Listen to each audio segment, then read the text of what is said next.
우리 나성 한미교회에 와서 이 말씀으로 교제하고 또 여러분들과 섬길 수 있게 여러분들을 섬길 수 있게 해주신 하나님 앞에 진심으로 감사를 드립니다. 이렇게 새벽에도 말씀을 사모해서 이렇게 열심히 나오신 분들이 많아서 반갑습니다. 지나은 관계다 하는 제목으로 오늘 아침에 말씀을 나누고자 하는데요. 우리 인생은 세 가지 중요한 관계 속에 있습니다. 첫째는 하나님과의 관계고요. 두 번째는 이웃과의 관계고요. 세 번째는 자연과의 관계입니다. 하나님과의 관계는 우리 생사의 여부를 결정하는 관계입니다. 그리고 사람들과의 관계, 이웃과의 관계는 행복의 여부를 결정을 합니다. 여러분, 관계가 좋아야 행복한 겁니다. 아무리 돈 많고 아무리 훌륭한 그런 지위를 가지고 또 아주 좋은 집에 살아도 부부간의 관계가 별로 좋지 않고 자녀와 부모와의 관계가 제일 좋지 않으면은 우리는 불행할 수밖에 없습니다. 가난하게 살아도 관계가 좋으면은 서로 행복할 수가 있습니다. 저는 참 부유하게 살면서도 불행하게 사는 분들을 자주 봐왔습니다. 너무너무 안타까운 그런 일이지요. 이 자연과의 관계는 우리 건강의 여부를 결정합니다.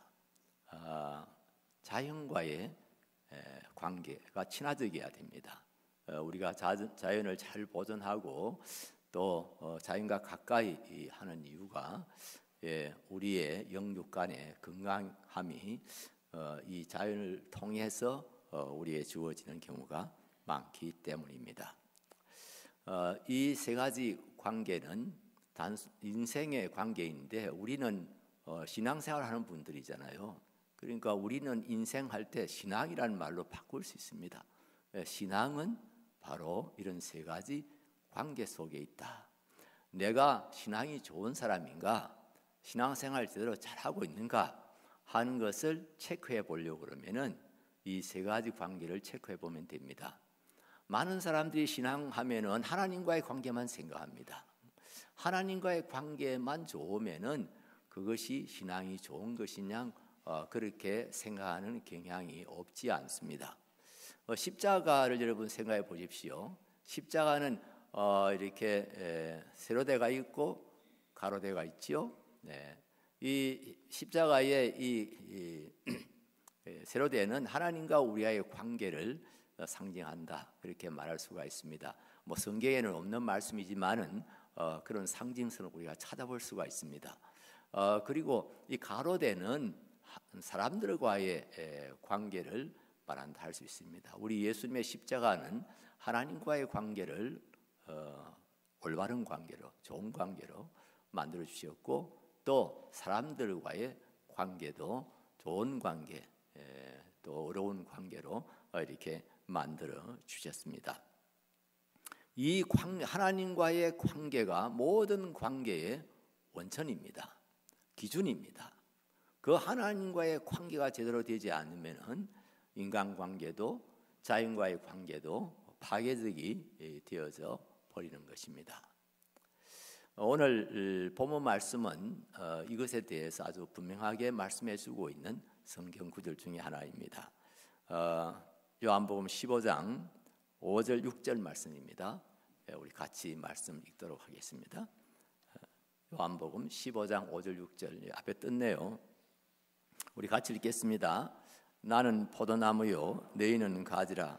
그가 내 안에 내가 그 안에 거하면 사람이 열매를 많이 맺나니 나를 떠나서는 너희가 아무것도 할 수 없습니다. 사람이 내 안에 거하지 아니하면 가지처럼 밖에 버려져 말하나니 사람들이 그것을 모아다가 불에 던져 사르느니라. 제가 여기 화분이 있는 줄 알고 있다가 없어서 제가 밖에 나가서 나무 가지를 하나 꺾어봤는데요. 여러분 이 나무 가지가 살았을까요? 죽었을까요? 딱 말하기 좀 힘들죠.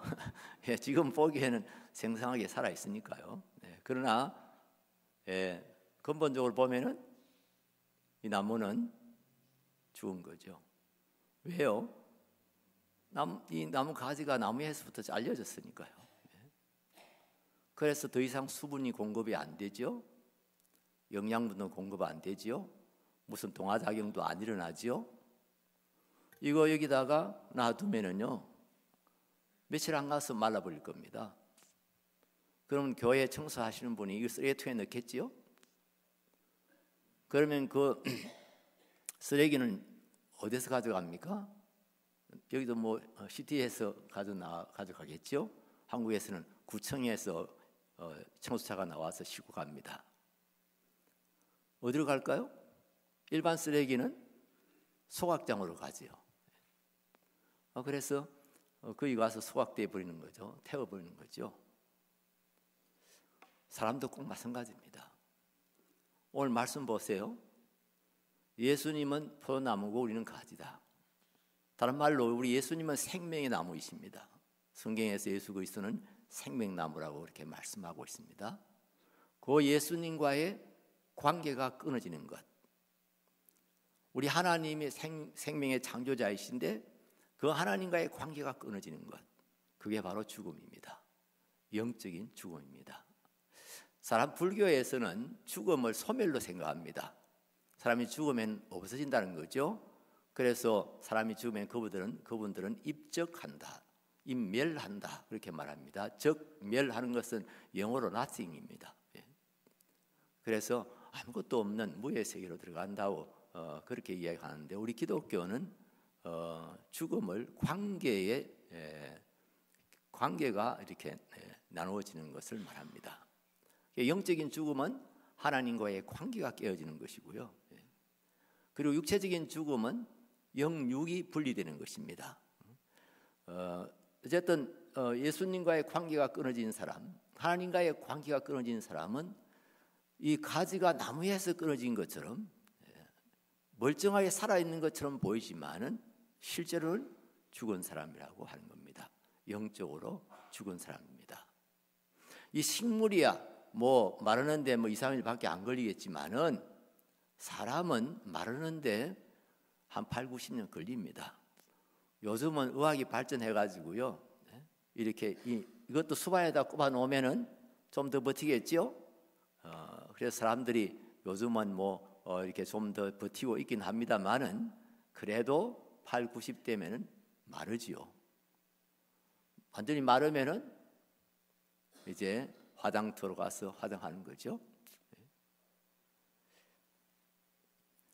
우리 예수님께서 지옥을 말씀하실 때 게헨나라고 말씀하셨어요.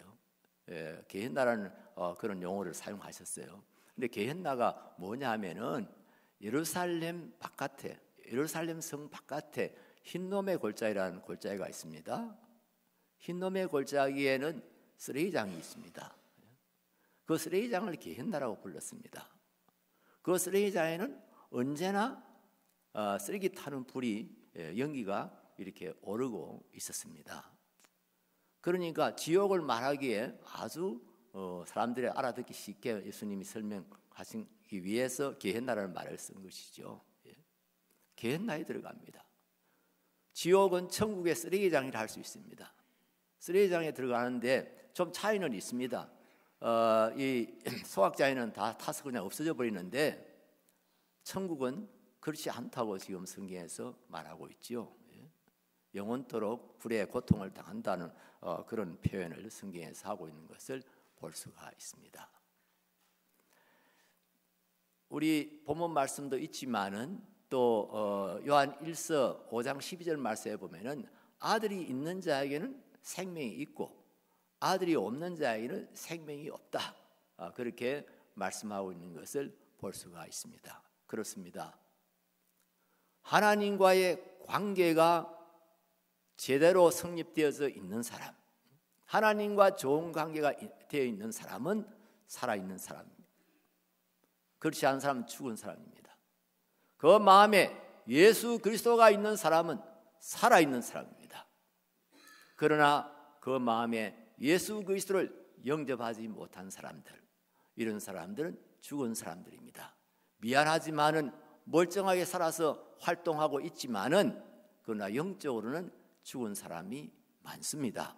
아니 더 많다, 그렇게 말할 수가 있겠습니다. 여러분들도 여러분 자신을 한번 돌아보시기 바랍니다. 나는 하나님과의 관계가 어떻게 되어 있나? 그리고 이웃과의 관계는 어떻게 되어 있나?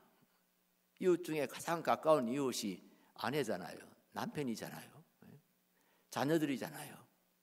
이 관계는 어떻게 되고 있나? 교인들과의 관계는 어떻게 되고 있나? 이런 것들을 한번 체크해 보시기 바랍니다. 그러면 자기의 신앙 상태를 알 수가 있습니다. 하나님과의 관계만 좋다고 해서 신앙이 좋은 사람일 수 없습니다. 하나님과의 관계가 좋은 사람들은 또 이웃과의 관계가 좋게 되어져 있습니다. 그것이 성경의 원리입니다. 하나님을 사랑하는 사람은 사람을 사랑하지 않을 수가 없다고 그랬습니다. 또 우리가 이웃을 사랑함으로써 하나님의 사랑을 알게 된다고 성경은 말씀을 하고 있습니다. 그런데 여러분 어떻습니까? 실제 상황이 어떻습니까? 우리가 살고 있는 이 세상이 참 험악하지 않습니까? 어려움이 많지 않습니까? 문제가 많지 않습니까? 왜 그럴까요? 하나님과의 관계가 깨어져 있기 때문입니다. 인류의 조상이 하나님을 대적한 것이죠. 하나님을 불순종한 것이죠. 그래서 하나님과의 관계가 깨진 겁니다. 그래서 그 이후에 인류들은 온갖 고통과 참 저주 속에, 비참 속에 이렇게 살고 있습니다. 무엇이 이렇게 만들었다고요? 무엇이 세상을 이렇게 비참하게 만든 것입니까? 왜 이렇게 험악하게 된 것입니까?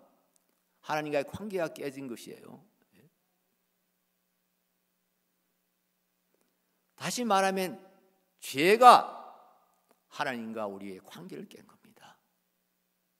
죄를 범죄함으로써 하나님과의 관계가 깨지고, 범죄함으로써 하나님과의 관계가 멀어지고, 그리고 우리는 그 결과로 하나님께서 우리에게 주시는 평강, 은혜를 누리지 못하고 고통과 어려움 가운데 살게 되어지는 것입니다. 이사야 59장 2절 말씀을 같이 보겠습니다. 이사야 50 같이 읽겠습니다. 오직 너희 죄악이 너희와 너희 하나님 사이를 갈라놓았고 너희 죄가 그의 얼굴을 가리어서 너희에게서 듣지 않으시게 함이니라. 오직 너희 죄악이 하나님과 너희 사이를 갈라놓았고 너희 죄가 그의 얼굴을 가려서 우리가 기도해도 듣지 못하시게 만든다. 그렇게 성경이 말하고 있습니다. 죄가 하나님과 우리의 관계를 깹니다. 죄가 이웃과의 관계를 깹니다. 죄를 지으면 하나님과의 관계도 깨지고 이웃과의 관계도 깨지는 겁니다. 로마서 3장 23절 말씀도 같이 보겠습니다. 모든 사람이 죄를 범하였음에 하나님의 영광에 이르지 못하더니. 로마서 교리에 있어서 아주 중요한 시작이지요. 모든 사람이 죄를 범하였어 하나님의 영광에 이르지 못하더니. 우리 하나님 영광스러우신 분이십니다. 은혜로우신 분이십니다. 사랑이 한없이 많으신 분이십니다. 우리 하나님 안에 샬롬이 있습니다. 평강이 있습니다. 그런데 사람들이 범죄함으로 죄를 지어서 그 하나님의 영광에 이르지 못한다. 여기 이르지 못한다는 말은요, 하나님과 우리 사이에 건너지 못하는 강이 있다는 이야기입니다. 건너지 못하는 골짜기가 있다는 겁니다. 죄가 이런 간격을 만든 겁니다. 죄가 하나님과 우리 사이에 이런 골짜기를 만들어 버린 것입니다. 그러면 어떻게 우리가 하나님과의 관계를 회복할 수가 있을까요? 어떻게 우리가 하나님과의 좋은 관계를 계속 유지할 수 있을까요? 첫째는 죄를 회개해야 됩니다. 하나님 앞에 내가 잘못 살아왔다는 것, 하나님 앞에 범죄한 자라고 하는 것, 이것을 인정하고 하나님 앞에 머리를 숙이는 겁니다. 겸손해지는 겁니다. 겸손이라고 하는 게 뭐 좀 사람이 예의 잘 지키고 좀 고분고분하고 그걸 말하는 것이 아닙니다. 겸손은 자신이 죄인이라는 것을 인정하는 겁니다. 내가 하나님 앞에 서나 이웃에게 범죄한 자라고 하는 사실을 깨닫는 겁니다. 그리고 그것을 뉘우치는 것입니다. 그리고 또 우리가 이 세상의 구세주로 오신 예수님, 속죄주로 오신 예수님, 그분을 믿는 겁니다. 그분을 믿음으로 영접하고 그리고 그분과 함께 살아가는 것입니다. 그분이 우리를 위해서 하신 일이 무엇입니까? 구세주로서 이 땅에 오신 예수님께서 하신 일이 무엇입니까? 로마서 3장 24절 말씀도 같이 읽겠습니다. 그리스도 예수 안에 있는 성령으로 말미암아 하나님의 은혜로 값없이 어렵다 하심을 얻은 자 되었느니라. 그리스도 예수 안에 있는 성령으로 말미암아 하나님의 은혜로 값없이 어렵다 하심을 받은 자 되었다. 얻은 자 되었다. 예? 여기서 속량이란 말이 아주 중요한 말입니다. 아주 핵심적인 말입니다. 우리 기독교에서 이 속량이라는 말이 다른 어떤 단어보다도 중요한 한 말입니다. 저는요, 이 성경에서 가장 중요한 낱말 두 가지만 이렇게 뽑아라 이렇게 말하면, 하나는 그리스도고요, 하나는 속량이라고 생각합니다. 그리스도, 속량, 이것은 성경이 우리에게 계시하고 성경이 우리에게 말씀하고 있는 가장 중요한 겁니다. 그런데 옛날에는 이 속량이라는 말을 우리 옛날 성경에는 구속이라고 번역을 했습니다. 뭐 속량이란 말이나 구속이란 말이나 전혀 다르지 않습니다. 같은 내용을 가지고 있는데요. 근데 영어로에서는 뭐 어떻게 좀 달리 쓰고 있는지는 모르겠습니다만은, 근데 이 한국 번역에 있어서는 속량이란 말로 번역한 것이 얼마나 잘된 것인지 몰라요. 저는 개역 개정판에서 이 구속이란 말을 속량으로 바꾼 것을 굉장히 잘했다고 생각합니다. 왜냐하면은요, 이 구속이라는 말은 뜻은 완전히 다르긴 하지만은 세상에 있을 때도 들었던 낱말이에요. 신문에서도 나오는 낱말이에요. 텔레비전에서도 계속 나오는 말이에요. 그렇죠, 여러분? 누가 구속됐다, 누가 뭐 구속됐다, 뭐 얼마 전에도 또 뭐 오늘 가수가 또 구속됐죠, 어젠가 그젠가. 그런데 안 믿는 사람, 처음 이제 교회 나오는 사람들이 교회 왔더니 그리스도가 우리를 구속하셨다? 그리스도가 우리를 잡아갔나? 하여튼 뭐 그런 식으로 생각을 하게 되는 거예요. 이게 뭐 그냥 제가 상상해서 하는 이야기 아닙니다. 우리 교회에서 일어났던 일들입니다. 제가 세례문답할 때 아주 중요하게 묻는 질문이 있습니다. 그리스도의 구속을 믿으십니까? 그리스도의 구속을 설명할 수 있습니까? 제가 이 질문 두 개밖에 하지 않습니다. 직접 만났어요. 물론 그 전에 아주 한 3, 4개월 동안 열심히 훈련을 시키고 준비를 시킵니다만은, 실제로 저하고 인터뷰할 때는 그 두 개밖에 묻지를 않아요. 그러니까 이미 다 컨닝하고 옵니다. 다 이제 목사님 뭐 묻더나 뭐 이래가지고 이제 다 대답을 알고 들어오는데요. 그 중에 어떤 우리 교수님 한 분은 부산에서 이제 있는 대학의 교수를 하시는데, 주말에 왔다 갔다 이렇게 하시다 보니까 컨닝할 여유가 없었어요. 누구한테 이거 잘 듣지를 못했어요. 물론 뭐 공부는 하고 했습니다만은 흘려 들었을 가능성도 있지요. 제가 그래서 박 선생, 그리스도의 구속을 믿으십니까? 예. 그리스도의 구속이 무슨 뜻인지 설명할 수 있습니까? 예. 한번 설명해 보시지요. 이랬더니 이분 하는 말이, 전에는 제가 세상에 구속되어 있었는데 이제부터는 예수 그리스도에게 구속된다는 말 아닐까요? 이러더라고요. 제가요, 그 대단한 결단을 했다 싶어서 제가 세례를 베풀기는 베풀었습니다. 자기가 전에는 세상에 묶여 살았는데, 그냥 세상에 구속돼 가지고 세상 꼼짝없이 그냥 세상 따라 살았는데, 이제는 예수에게 묶여가지고 예수님에게 이제 구속돼 가지고 꼼짝없이 이제 예수님만 따라 살겠다, 이제 그런 뜻으로 받아들이고 있더라고요. 그래서 속량이라는 말로 이 번역한 것, 바꾼 것이 참 잘 된 말이에요. 왜냐하면 속량이라는 말은 신문에 안 나옵니다. 속량이라는 말은 세상에서 들을 수가 없는 말입니다. 기독교만이 가지고 있는 독특한 용어입니다. 그래서 교인들이 처음 교회에 나왔을 때 목사님이 속량이라는 말을 하면 저게 무슨 뜻일까? 저게 아마 상당히 중요한 낱말 같은데 이러면서 복음의 가장 핵심적인 낱말에 처음부터 접근을 하게 됩니다.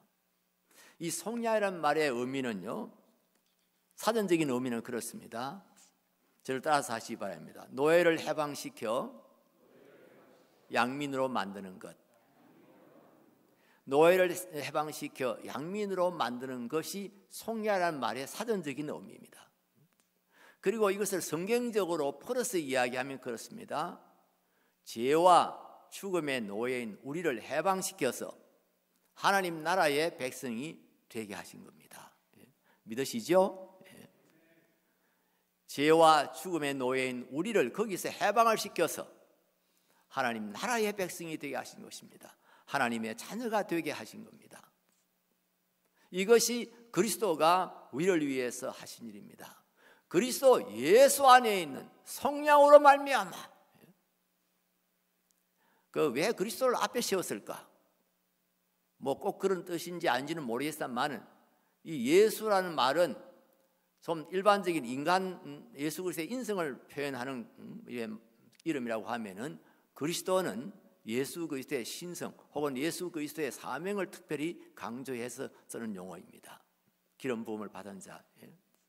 그러니까 그리스도가 구세주로서 기름 부음 받은 자로서 이 땅에 오신 것은 우리를 속량하시기 위함이다.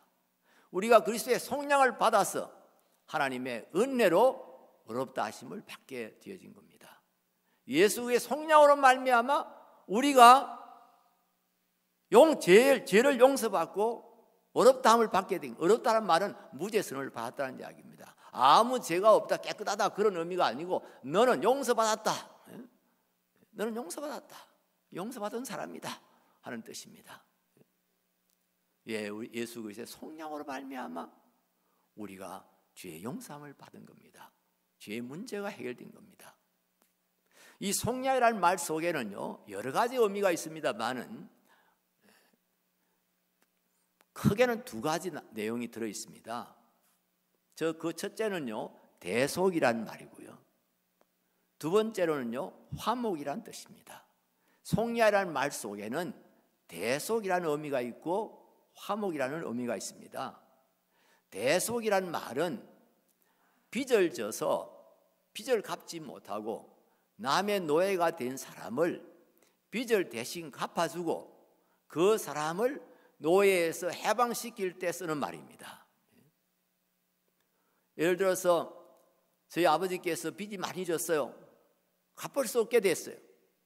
지금은 그런 일이 없지만 옛날에는 아주 이것이 특별히 우리나라 같은 경우 조선시대에 이것이 큰 사회 문제였습니다. 그래서 진보적인 그런 대신들은 이 문제를 해결하기 위해서 대동법을 만들어야 된다고 주장도 하고 했던 그런 빚을 져서 빚을 갚지 못하면은 그 집에 빚진 집에 노예가 돼야 됐어요. 저희 아버지께서 빚이 많이 졌어요. 갚을 수 없게 됐어요. 그래서 제가 노예로 끌려갔습니다. 아니 아버지를 끌고 가지 왜 나를 끌고 가? 여러분 나이 많은 사람 끌고 가서 뭐 하겠어요? 그 집에 아들이나 딸을 노예로 끌고 갔습니다. 아예 몽땅 다 끌고 가는 경우도 있었지만은 제가 갑자기 노예가 됐어요. 종이 된 겁니다.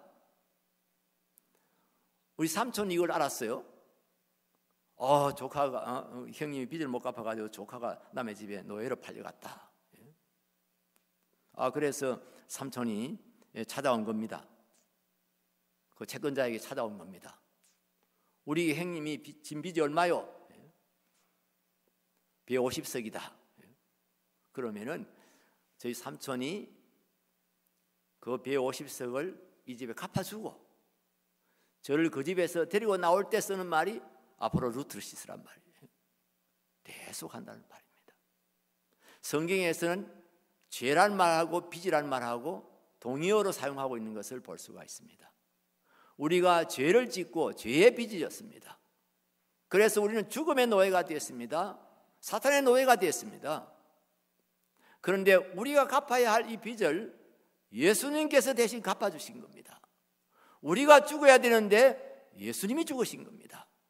우리가 멸시와 천대를 당하고 버림을 당해야 되는데 예수님께서 우리가 받아야 될 것을 대신 받으신 겁니다. 그래서 우리가 대속함을 얻게 되었다 하는 겁니다. 해방이 됐다. 죄의 문제로부터 해방이 된 겁니다. 그리고 화목의 뜻이 있습니다. 이 죄라고 하는 문제는 인격적인 문제입니다. 이건 뭐 기계가 고장나는 거하고 다릅니다. 기계가 고장나는 것을 고치면 되지요. 뭐 그건 물리적인 관계이지만은 죄의 문제는 인격적인 문제입니다. 하나님이 인격자이시고 우리도 인격자입니다. 아내도 인격자이고 남편도 인격자입니다. 그 중에 누가 한 편이 죄를 지으면은 인격적으로 서로 관계가 부딪히게 되고 관계가 깨지게 되고 관계가 손상되어지는 겁니다. 마찬가지입니다. 우리가 죄를 지음으로써 하나님과 우리의 관계가 깨진 겁니다. 문제가 생긴 겁니다. 하나님 우리를 행해서 진노할 수밖에 없고 우리 인간들은 막연하지만은 어떤 신적인 존재에 대해서 두려움을 갖게 되는 겁니다. 그래서 미신이 생기는 것 아닙니까? 이런 관계를 회복시키는 겁니다. 대속의 관계는 일단 우리의 죄가 용서받을 수 있도록 하는 것이고요. 화목이라는 것은 하나님과 우리 사이가 이렇게 친밀한 관계, 좋은 관계로 회복되도록 하는 것이 화목. 그래서 화목 제사가 있고 속죄 제사가 있습니다. 어떤 회사에서 한번 중력 한 분이 이사 한 분이 좋지 못한 생각을 가지고 그 회사에 재정적인 큰 손실을 냈습니다. 소위 사기를 친 거죠. 그래서 뭐 1억의 그런 손실을 냈다. 예를 들어서 그래 봅시다. 그래서 이게 이제 밝혀졌어요. 고소를 해가지고 이 사람이 잘못된 것이 확실하게 밝혀졌어요. 그리고 이 사람이 그걸 인정하고 1억을 자기가 회사에다가 이렇게 납부를 했습니다. 그렇다고 해서 그 회사와 그분의 관계가 회복될까요? 그 사장님하고 그 이사님하고 좋은 관계가 회복이 될까요? 관계 회복은 또 다른 차원이 있습니다. 하나님과 우리 사이의 관계 회복은 다른 것이 있습니다. 우리 예수님께서 하나님과 우리 사이의 중간에 서셔서 소위 중보자가 되신 것이죠.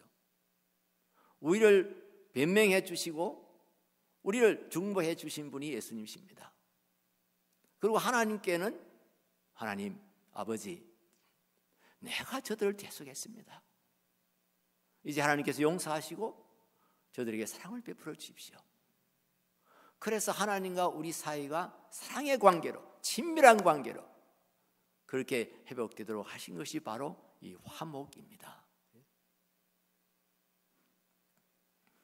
어떻게 이것을 하셨다고요? 무엇으로 이것을 하셨다고요? 에베소서 1장 7절 말씀, 에베소서 1장 7절 말씀 같이 보겠습니다. 우리는 그리스도 안에서 그의 은혜의 풍성함을 따라 그의 피로 말미암아 속량 곧 죄 사함을 받았느니라. 그리스도 예수 안에서 그의 은혜의 풍성함을 따라 그의 피로 말미암아 속량 곧 죄 사함을 받았느니라. 할렐루야. 예수님의 피 흘림을 통해서 우리가 대속함을 받고 하나님과 우리 관계가 회복이 되어진 겁니다. 저희 교회에 벌써 15년이 넘었지 싶은데요. 그때 당시 50밖에 안 되는 여자 집사님이 간암이 발견이 됐습니다. 이 암이라는 게, 간암이라는 게 좀 이상하다고 그래요. 우리 의사 선생님한테 물어보니까 이 간이 4분의 1만 기능을 하고 있어도 일반 검사에서는 정상으로 나온대요. 4분의 3이 망가졌는데도 불구하고 그냥 일반 피검사나 뭐 소변검사나 뭐 이런 거 하면은 거의 정상으로 나온대요. 그러니까 몰랐다는 거죠. 모르고 지나는 거죠. 그래서 언젠가 정말 뭔가 안 좋아서 병원에 갔더니 벌써 4분의 3 이상이 암으로 망가진 겁니다. 그래서 의사가 한 6개월, 길면 한 1년 그 정도밖에 살지 못한다는 그런 진찰 결과가 나왔습니다. 얼마나 안타까운지요. 여러분 50이라 하지만은요, 요즘 50은 옛날에 39하고 같습니다. 50 되신 분이 어디 가서 저 39입니다 이래도 아무도 그걸 의심하지는 않을 거예요. 여기도 아마 그럴 거예요. 그래도 여기는 좀 멋을 덜 내기 때문에 교포사에서는 서울처럼 뭐 그렇게 많이 안 내잖아요. 서울 사람들은 뭐 엄청 얼굴 단속도 많이 하고 갖다 막 페인트 칠을 하고 막 이렇게 하다 보니까 그 나이를 짐작을 못해요. 막 뜯어 고치고. 하여튼 이분은 뭐 뜯어 고친 건 아니고요. 본래 참 잘생기신 분이시고 또 믿음도 좋으신 분이시고 또 아주 똑똑하신 분이시고요. 고등학교 영어 교사를 하셨던 분이신데요. 문학을 공부해서 그런지 글도 잘 쓰시고. 근데 이분이 암에 걸렸어요. 얼마나 우리가 기도만 했는지 몰라요. 저도 뭐 교인 수가 많기 때문에 일반 신방은 못 합니다만은 그분이 아주 위중한 병이었기 때문에 자주 신방을 했습니다. 그리고 참 이쁘고 젊은 분이 이런 이제 죽을 병에 걸려서 고통당함을 보면서 저도 마음이 얼마나 아팠는지 몰라요. 그런데 한 1년 가까이 되니까요, 그분이 얼마나 이제 병이 중하해졌던지 얼굴에는 아예 그 옛날에 아름다웠던 흔적도 없어지고요, 아주 누렇게 어디 보면 검은 색깔이 띠고 살은 하나도 없이 바짝 말랐고요. 이 혈관이 막혀가 혈관이 굳어져 가지고요, 링거 주사도 못 맞고요, 음식도 제대로 먹을 수가 없고요, 배만 불룩해지고요. 얼마나 안타까운지요. 그런데 제가 목사지만은요, 그런 상황에서 기도가 안 되더라고요. 신방을 가면 기도가 안 나오는 거예요. 여러분들 목사 심정 좀 이해해 주셔야 됩니다. 그 다수가는 환자를 붙들고 하나님 살려주실 줄 믿습니다. 모르겠어요. 믿음이 좋은 목사님들은 막 그렇게 하는 분도 있는지 몰라도 저는 그게 안 되더라고요. 본인한테도 민망하고 하나님께도 민망하고. 성경 구절도 그동안 신방하면서 뭐 이렇게 회복에 관한 희망을 주는 말씀들 다 인용했어요. 또 무슨 성경을 읽고 또 희망을 주는 그런 말을 할 수 있겠습니까? 그렇다고 준비하십시오. 그리고 하나님 이렇게 고통당하게 하지 마시고 좀 빨리 데려가세요. 저 혼자 기도할 때는 그렇게 기도한 적도 있어요. 본인 앞에서는 그렇게 할 수가 없어요. 그래서 그 뒤에는 신방 가면 찬송만 부르다가 올 때가 있었어요. 집사님, 우리 찬송 부릅시다. 내 영혼이 은총 입어 중한제짐 벗고 보니, 뭐 이런 찬송도 부르고, 날 위하여 십자가에 중한 고통 받으사, 이런 찬송도 부르고, 나 같은 죄인 살리신 그 은혜 놀라워, 뭐 이런 찬송을 부르고. 그러다가 제가 집사님한테 물어봤어요. 집사님은 몇 장을 제일 좋아하세요? 그랬더니 이분이 찬송가에는 없지만은요, 저는 보혜를 지나 하나님 품으로 하는 그 찬송을 좋아합니다 그러더라고요. 그 당시에 그 찬송이 그 가스펠이 많이 유행될 때예요. 보혜를 지나 하나님 품으로. 그래서 우리가 그 찬송을 한 번 부르고 두 번 부르고 세 번 부르고, 자기도 울고 저도 울고 따라갔던 우리 권사님들도 같이 울고, 울다가 찬송이 중단되기도 하고. 우리 같이 한번 불러볼까요? 보혈을 지나 하나님 품으로 보혈을 지나 아버지 품으로 보혈을 지나 하나님 품으로 한 걸음씩 나가네. 존귀한 주 보혈이 내 영을 새롭게 하시네. 존귀한 주 보혈이 내 영을 새롭게 하네. 그리고 얼마 후에 별세했습니다. 장례식 날 우리 교인들이 얼마나 많이 왔는지 몰라요. 참 너무 마음이 아프잖아요. 너무 슬프잖아요. 너무 안타깝잖아요. 그때 제가 부목사님, 성악을 전공한 부목사님에게 이 찬송을 장례식 때 특송으로 좀 준비를 시켰어요. 그래서 다들 모여서 이렇게 예배를 시작했는데 우리 목사님이 이 찬송을 부르다가 목이 메었어요. 목이 메어서 중단이 됐습니다. 그때 우리 교인들이 얼마나 많이 울었는지 몰라요. 어떤 집사님들은 자기 친정 어머니라도 돌아가신 것처럼 그냥 엉엉하고 울었어요. 저도 장례식 수없이 했습니다마는 그때만큼 많이 운 적이 아마 없지 싶습니다. 슬퍼서 울었지요. 안타까워서 울었지요. 그러나 저는 그것만은 아니었습니다.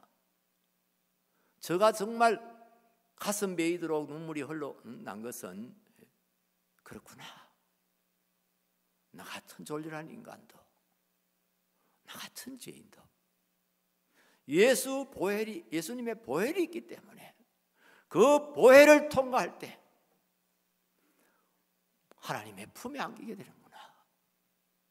나 같은 인간도, 나 같은 죄인도 천국 가면, 하나님 나라에 가면 하나님 아버지의 품에 안기게 되는구나. 제가 그 생각을 하면서 얼마나 감사한지요. 십자가의 은혜가 얼마나 귀하고 좋은지요.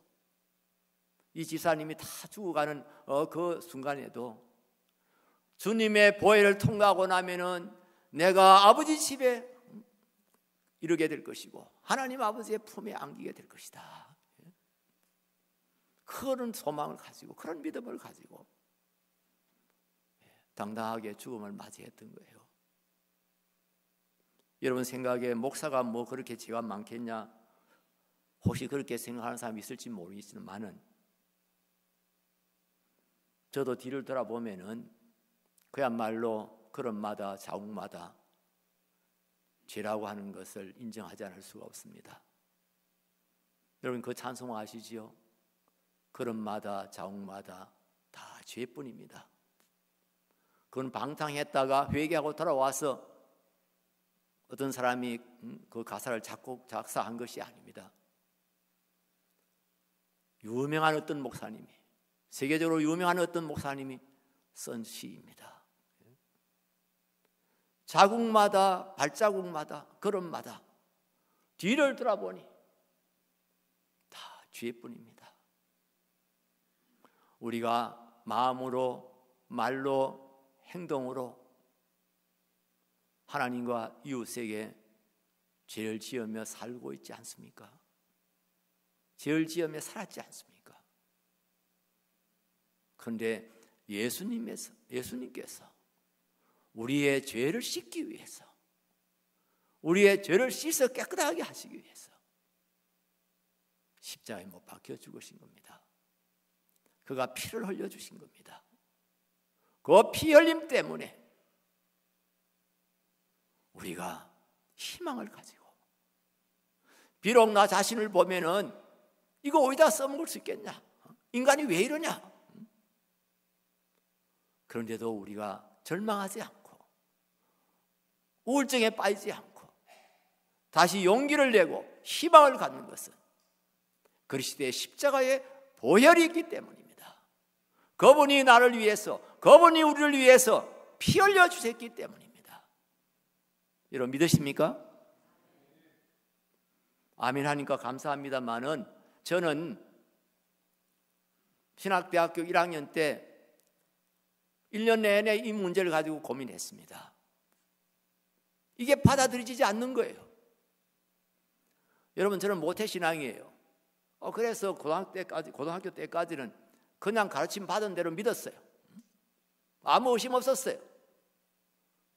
아주 열심히 신앙생활 했어요. 그런데 대학에, 그것도 신학대학에 들어가서 성경을 본격적으로 공부하기 시작하면서, 여러분 대학생 시절에는 신앙의 사춘기라고 그럽니다. 멀쩡하던 아이들도 대학에 들어가면 막 신앙이 근본적으로 막 흔들릴 수가 있습니다. 제일 제가 안 믿어지는 게, 어떻게 나와 아무 상관없이 내가 상상도 할 수 없었던, 그것도 2000년 전에 이 시간적인 간격이 엄청나고 공간적인 간격도 엄청난데, 어떻게 내가 구원받아 예수 그리스도의 죽음이 나를 위한 죽음이라고 우리가 받아들일 수 있냐?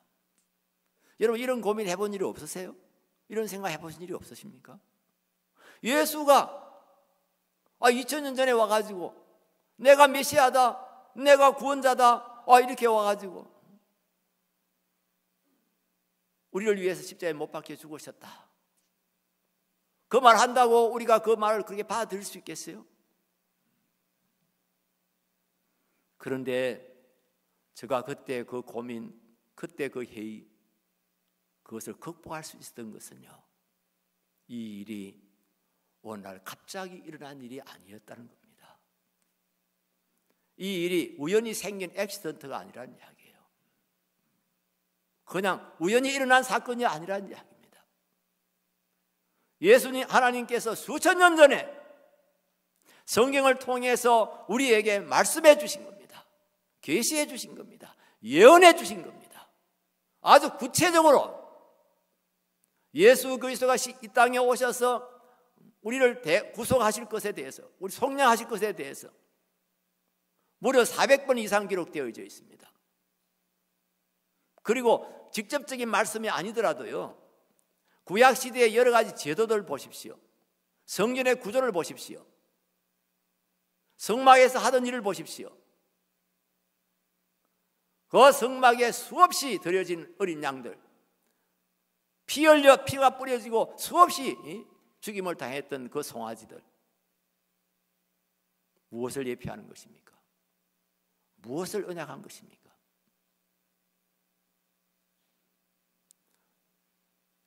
하나님께서 이것을 미리 약속하시고 약속하신 대로 이것을 성취하셨기 때문에, 그래서 우리가 믿을 수 있는 겁니다. 제가 이것을 깨닫고 난 뒤에 얼마나 감격했는지 모릅니다.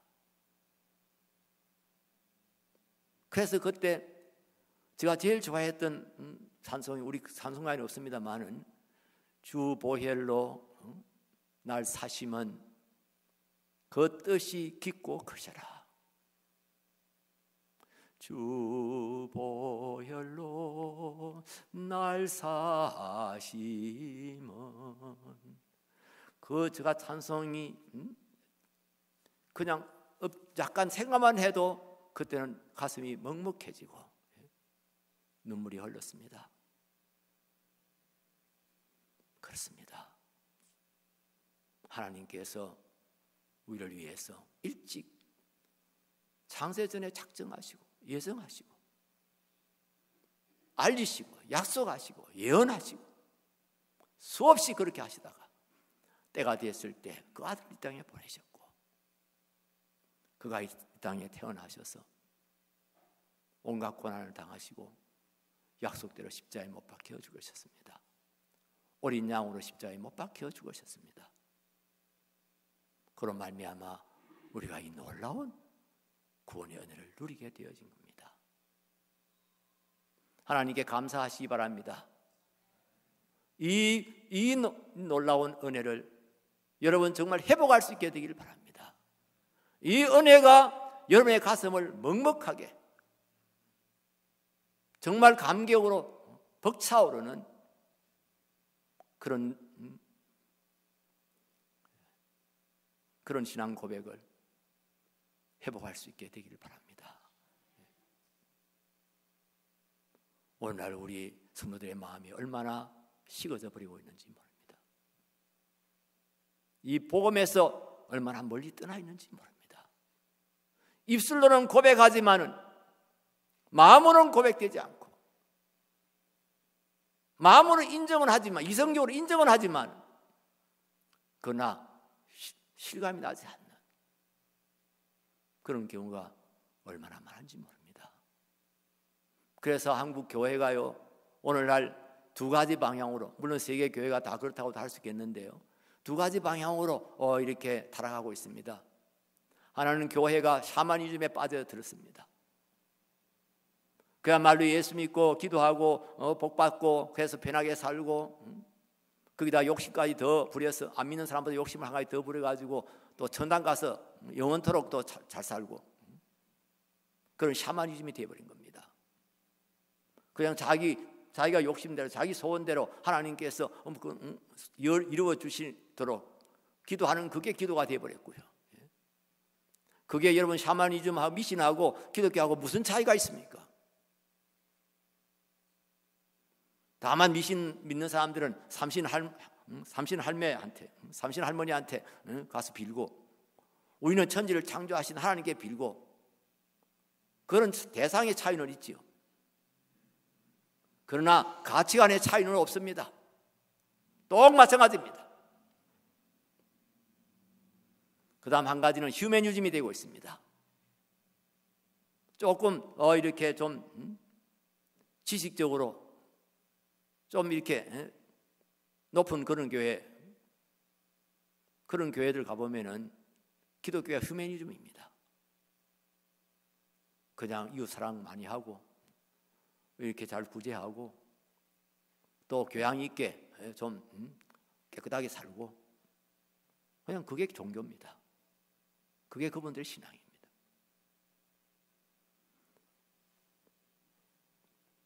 여러분들은 그런 분이 아닌 줄 압니다만은 우리 한미교회는 그렇게 되지 않길 바랍니다.